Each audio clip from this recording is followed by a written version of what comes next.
Sodote ni aput manyocho meeting mar nono yore mag bero sekta mar somo koro siro chenro mar somo mar CBC madhi nyime sani. Apudno kata kamano dwaro ni tim lokruok e kwan kit somo ma puonjre timo.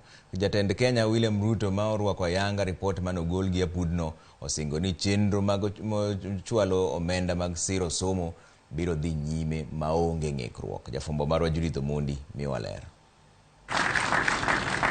Jatend piny Kenya gikone orwako paro mag aput mane oyier mar rango chenro mag somo e pacho ka.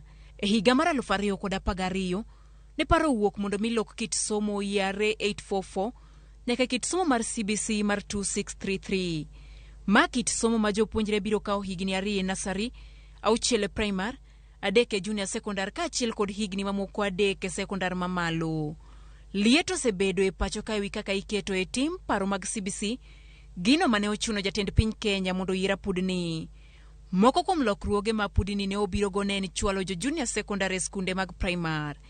Gino mane bende oseketie tim. E lipot mogik ma ochiwo odiochieng' ma kawuono, kwan mag kit somo ma ichiwo ne jopuonjre mag CBC odwok piny.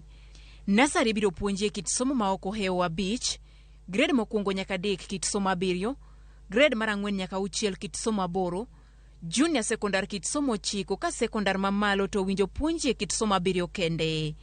Nyaka sani jopuonjre mag grade mar 7 timo kit somo 13. Okwadul ma ochung' ne goro kit somo mondo dogi e tich kendo mondo yier somo ma owinjore kod jopuonjre go e kwan ma osechiw. Bende migawo mar somo kwa mondo mi oruch oko keto skunde secondary kidienje kaka national schools, extra county e kind mamoko. Owinjo skunde go kachakore e senior secondary oketie kidienje kaluwore kod kit somo magichiwo, kuom ranyisi somo mar science, tije lwedo e kind mamoko. Duol matayo penje madongo e pacho ka NEC bende okwa mondo mi olos kaka ibiro go chapa otese mag penji e pacho ka ma ok ogol oko kaka osebedo e kinde ma okalo.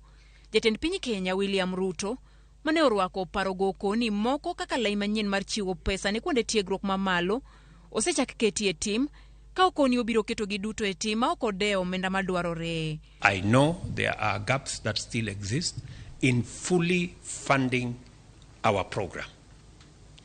And I want to commit to the education stakeholders that the government of Kenya is going to provide sufficient resources to close all the funding gaps. Ruto bende ne okoni ofwenyo ni omenda mene gichiwo ne sekta moko e somo nyalo rem.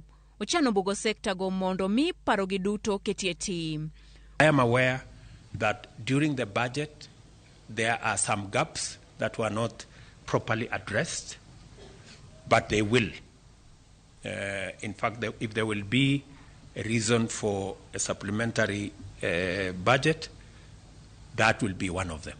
Moko kuom gik mane apudni rango bende ne oriwo dino fuok mag jopuonje e skunde.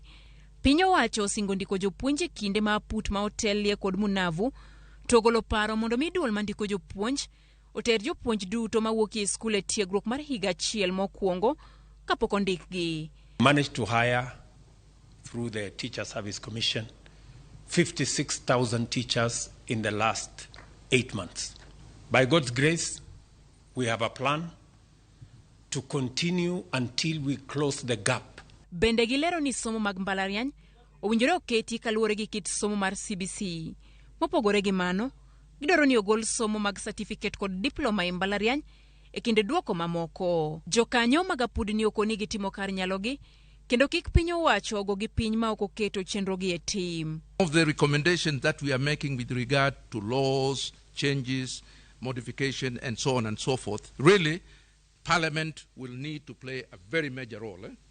And that one is something that we cannot ignore. It's extremely important.